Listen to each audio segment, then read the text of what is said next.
కోటి రూపాయలు అప్పు ఉన్న నెల రోజుల్లో తీరిపోతుంది. ఈ వీడియో చూసే ముందు ఒక చిన్న లైక్ చేసి జై శ్రీరామ్ అని ఒక చిన్న కామెంట్ చేయండి ఫ్రెండ్స్. ప్రతి ఒక్కరికి డబ్బు సమస్యలు అనేవి ఉంటూనే ఉంటాయి. మరి కొంతమంది అప్పుల సమస్యలతో బాధపడుతూ ఉంటారు. మీ యొక్క జీవితంలో ఉన్నటువంటి డబ్బు కష్టాలన్నీ కూడా తీరిపోయి మీ ఇల్లంతా కూడా అష్ట ఐశ్వర్యాలతో నిండిపోవాలి అంటే కొన్ని శక్తివంతకరమైనటువంటి పరిహారాలను చేసి చూడండి. నెల రోజుల్లో తిరుగుండకుండానే డబ్బు సమస్యలు అన్నీ కూడా తీరిపోతాయి. అప్పులన్నీ కూడా వెంటనే తొలగిపోతాయి. కటిక పేదవాడు అయినా సరే ఖచ్చితంగా ధనవంతుడు అవ్వవలసిందే. కాబట్టి జ్యోతిష శాస్త్రంలో చెప్పబడినటువంటి కొన్ని శక్తికరమైనటువంటి లక్ష్మీ బీజ పరిహారాల గురించి ఇప్పుడు ఈ వీడియోలో వివరంగా తెలుసుకుందాం. ముందుగా మా వీడియోకి ఒక చిన్న లైక్ చేసి మా ఛానల్ని కొత్తగా ఎవరైనా చూస్తున్న వారుంటే మా ఛానల్ని సబ్స్క్రైబ్ చేసుకోండి. ఖచ్చితంగా మీ యొక్క సపోర్ట్ అనేది మాకు ఎంతో అవసరం. మన అరచేతిలో లక్ష్మీదేవి కొలువై ఉంటుంది. కాబట్టి ఎవరైతే డబ్బు సమస్యలతో బాధపడుతూ ఉన్నారో అలాంటి వారు ప్రతిరోజు కూడా ఉదయం నిద్ర లేవగానే ముందుగా మీ యొక్క అరచేతులను చూసుకొని మనసులో లక్ష్మీదేవిని స్మరించుకోండి. ఇలా ప్రతిరోజు చేస్తూ ఉంటే మీ యొక్క ఇంటికి ఉన్నటువంటి డబ్బు సమస్యలు అన్నీ కూడా ఖచ్చితంగా తొలగిపోతాయి. మీ యొక్క జాతకంలో విపరీతమైనటువంటి అదృష్టం అనేది కలిసి వస్తుంది. చాలామంది ఇళ్లల్లో చీమలు కనిపిస్తూ ఉంటాయి. అయితే ఇంట్లో ఎర్ర చీమలు ఉండకూడదు. అదే నల్ల చీమలు ఉంటే మాత్రం విపరీతమైనటువంటి ధనయోగం కలిసి వస్తుంది. మీ ఇంట్లో నల్ల చీమలు కనిపిస్తే మీ ఇంటికి మంచి జరగబోతుందని ఒక సంకేతం. కాబట్టి మీ ఇంట్లో ఎప్పుడైనా నల్ల చీమలు కనిపిస్తే వాటికి కొంచెం పంచదార వేయండి. మీ యొక్క సమస్యలన్నీ కూడా ఖచ్చితంగా తొలగిపోతాయి. ఇక తమలపాకులో లక్ష్మీదేవి కొలువై ఉంటుంది. కాబట్టి ఇంట్లో దీపారాధన చేసుకునేటప్పుడు మీ యొక్క పూజ గదిలో 2 తమలపాకులను పెట్టుకోండి. పూజ గదిలో తమలపాకులు ఉంటే ఊహించలేనంత ఐశ్వర్యం అనేది మీ ఇంటికి వస్తుంది. అప్పుల సమస్యలన్నీ కూడా నెల రోజుల్లో తీరిపోతాయి. గురువారం రోజున పొరపాటును కూడా పెళ్లి అయినటువంటి ఆడవారు తలస్నానం చేయకూడదు. గురువారం రోజున స్త్రీలు తలస్నానం చేస్తే ఇంట్లో డబ్బుల సమస్యలు అనేవి ఏర్పడతాయి. డబ్బుల సమస్యలు అనేవి పెరిగిపోతాయి. కాబట్టి పొరపాటును కూడా గురువారం రోజున తలస్నానం అనేది చేయకండి. ఇక పసుపు చాలా శుభసూచకం. వారంలో ఒక్కసారి అయినా సరే ఇల్లంతా కూడా పసుపు నీళ్లు చిల్లుకోండి. ఇంట్లో పసుపు నీళ్లు చిలకరిస్తే మీకు ఇంట్లో ఉండేటువంటి దుష్టశక్తులన్నీ కూడా బయటకు వెళ్ళిపోయి మీ ఇంట్లోకి దేవతలు అడుగు పెడతారు. ఏ ఇంట్లో అయితే దేవతలు ఉంటారో అలాంటి ఇళ్లల్లో పుష్కలంగా డబ్బు అనేది ఉంటుంది. మనసులో చాలామందికి సొంత ఇంటి కళ అనేది ఉంటుంది. అలాగే భూములు కొనాలని ఆశ ఉంటుంది. అలాంటి వారు ఒక మట్టి కుండను తీసుకువచ్చుకొని మీ ఇంటి ఉత్తర దిశలో పెట్టుకోండి. మీ ఇంటి ఉత్తర దిశలో మట్టి కుండ ఉంటే గృహయోగం కలిసి వస్తుంది. అదేవిధంగా త్వరలోనే మీ యొక్క సొంత ఇంటి కళ అనేది నెరవేరుతుంది. మీ యొక్క ఆస్తిపాస్తులు అన్నీ కూడా పెరుగుతాయి. స్త్రీలను మహాలక్ష్మీదేవి స్వరూపంగా భావిస్తారు. స్త్రీలు తమ పుట్టింటికి వెళ్ళినప్పుడు పుట్టింటి నుండి 1 కేజీ బెల్లాన్ని తీసుకువెళ్ళండి. ఈ విధంగా పుట్టింటి నుండి బెల్లాన్ని తీసుకొచ్చుకుంటే డబ్బు పరంగా మీ ఇంటికి బాగా కలిసి వస్తుంది.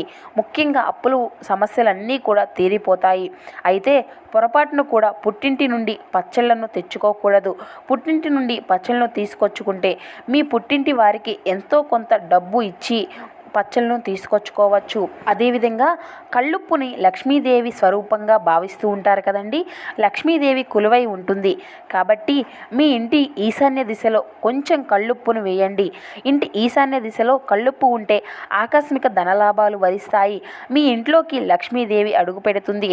ఏ ఇంట్లో అయితే లక్ష్మీదేవి ఉంటుందో అటువంటి ఇళ్లల్లో డబ్బు సమస్యలు అనేవి ఉండవు. శుక్రవారం అంటే లక్ష్మీదేవికి ఎంతో ప్రీతికరమైనటువంటి రోజు.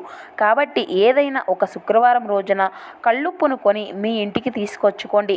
జ్యోతిష్య శాస్త్రం ప్రకారం శుక్రవారం రోజున ఉప్పును కొంటే మీ ఇంట్లో ఉండేటువంటి ఉప్పుతో పాటుగా లక్ష్మీదేవి కూడా మీ ఇంట్లోకి అడుగు పెడుతుంది. ఇక మీ యొక్క జీవితంలో డబ్బు కొరత అనేది ఏర్పడదు. స్వస్తిక్ గుర్తుకి చాలా అంటే చాలా శక్తి ఉంటుంది. కాబట్టి ప్రతి ఒక్కరూ ఇంటి గుమ్మం ముందు ఖచ్చితంగా స్వస్తిక్ గుర్తును వేసుకోండి. మీ ఇంటి ద్వారం పైన స్వస్తిక్ గుర్తు ఉంటే ధనలక్ష్మీదేవి ఎంతో ఇష్టంగా భావిస్తుందంట. వేసుకొని కూర్చుంటుంది. మీ ఇల్లంతా కూడా బంగారంతో నిండిపోతుంది. స్వస్తిక్ గుర్తు డబ్బును ఆకర్షిస్తుంది. అంతటి శక్తి స్వస్తిక్ చిహ్నానికి ఉంటుంది. కాబట్టి మీ ఇంటి ముందు పసుపుతో స్వస్తిక్ గుర్తును వేసుకోండి. ఎవరైతే కటిక పేదరికంతో బాధపడుతూ ఉన్నారో అలాంటి వారు ఇంట్లో దీపారాధన చేసేటప్పుడు 5 ఒత్తులతో దీపారాధనను వెలిగించండి. 5 ఒత్తులతో దీపారాధన చేస్తే కటిక పేదవాడు అయినా సరే ఖచ్చితంగా ధనవంతుడు అవ్వాల్సిందే. ఇక మీ ఇంట్లో డబ్బు పుష్కలంగా ఉంటుంది. అదేవిధంగా మీ ఇంట్లో మనీ ప్లాంట్ మొక్కను పెంచుకోండి. ఉత్తర దిశలో కుబేరుడు నివసిస్తాడు కాబట్టి మీ ఇంటి ఉత్తర దిశలో మనీ ప్లాంట్ మొక్కను పెంచుకోండి. క్రమంగా మీ ఇంట్లో ఆదాయం అనేది పెరిగి ఊహించలేనంత డబ్బు మీ ఇంటికి చేరుతుంది. ఇక మనసులో చాలామంది అద్దె ఇళ్లల్లో ఉంటూ ఉంటారు కదండి మనలో. అదేవిధంగా అయితే ఆ యొక్క అద్దె ఇళ్లల్లో ఉండేవారు దక్షిణముఖంగా ఉండేటువంటి ఇంటిని తీసుకోండి. దక్షిణముఖంగా ఇల్లు ఉంటే మీ ఇంటికి విపరీతమైనటువంటి డబ్బు కలిసి వస్తుంది. అలాగే ఇంట్లో పూజలు చేసేటప్పుడు దేవుని పూజలో బంతిపూలు ఉపయోగించకూడదు. దేవునికి బంతిపూలను సమర్పిస్తే పేదరికం అనేది మీరు అనుభవిస్తారు. బంతిపూలలో పురుగులు ఉంటాయి కాబట్టి బంతి పువ్వులను పూజకు ఉపయోగిస్తే దేవునికి కోపం వస్తుంది. తద్వారా డబ్బు కష్టాలు అనేవి ఏర్పడతాయి. వాస్తు శాస్త్రం ప్రకారం జామ చెట్టు అలాగే గోరింటాకు చెట్టు ఇంటి ముందు ఉండకూడదు. ఈ 2 చెట్లు మీ ఇంటి ముందు ఉంటే మీ జీవితాంతం కూడా డబ్బు సమస్యలు ఇబ్బందులు అనేవి ఖచ్చితంగా మీకు వస్తూ ఉంటాయి. మీ యొక్క ఇల్లంతా కూడా కష్టాలతో నిండిపోతుంది. కాబట్టి ఈ 2 చెట్లు మీ ఇంటి ముందు లేకుండా జాగ్రత్త పడండి. చాలామంది ఇళ్లకు నరదిష్టి అనేది తగులుతుంది. పక్కింటి వారి కళ్ళు మీ యొక్క ఎదురింటి వారి కళ్ళు ఇలా మీ ఇంటిపై పడకుండా ఉండాలి అంటే మీ ఇంటి గుమ్మం ముందు గుమ్మడికాయను పెట్టుకోండి.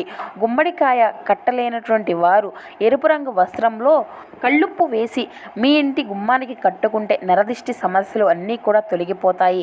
అదేవిధంగా ప్రతి ఒక్క అమావాస్య రోజున కళ్ళుప్పుతో మీ ఇంటికి దిష్టి తీసుకోవాలి. ఇలా ఎవరైతే చేస్తారో మీ ఇల్లు అంతా కూడా మీ ఇంట్లో ఉండేటువంటి కష్టాలు అన్నీ కూడా తొలగిపోతాయి. ఇలాంటి ఇళ్లల్లో దేవతలు నివసిస్తూ ఉంటారు. పౌర్ణమి రోజున ఇంటి ముందు కట్టినటువంటి గుమ్మడికాయకు హారతి ఇవ్వండి. గుమ్మడికాయ అంటే లక్ష్మీదేవి యొక్క స్వరూపం. ప్రతి పౌర్ణమి రోజున లక్ష్మీదేవి భూమిపై సంచరిస్తూ ఉంటుంది. కాబట్టి పౌర్ణమి నాడు గుమ్మడికాయకు హారతి ఇస్తే స్వయాన ఆ లక్ష్మీదేవికి హారతి ఇచ్చినట్లే. రాగి చెంబులో త్రిమూర్తులు కొలువై ఉంటారు. కాబట్టి పూజ గదిలో రాగి చెంబు ఉంటే మీ ఇంట్లో ఉన్నటువంటి సమస్యలు అన్నీ కూడా తొలగిపోతాయి. అలాగే ప్రతి ఒక్క అమావాస్య రోజున కల్లుప్పుతో మీ ఇంటికి దిష్టి తీసుకోవాలి. ఇలా ఎవరైతే చేస్తారో ఇలాంటి ఇళ్లల్లో ఇలాంటి కష్టాలు అనేవి ఉండవు. ఇలాంటి ఇళ్లలో దేవతలు నివసిస్తూ ఉంటారు.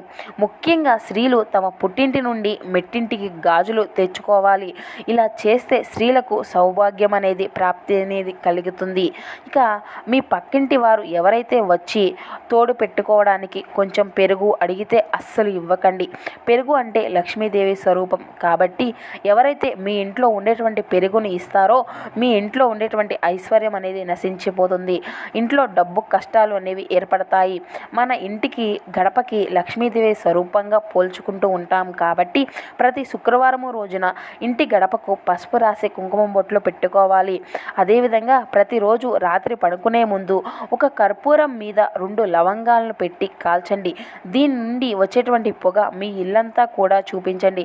ఇలా చేస్తే మీ ఇంట్లో ఉండేటువంటి నెగిటివ్ ఎనర్జీ కూడా అంతా కూడా తొలగిపోయి మీకు సంపద అనేది పెరుగుతుంది.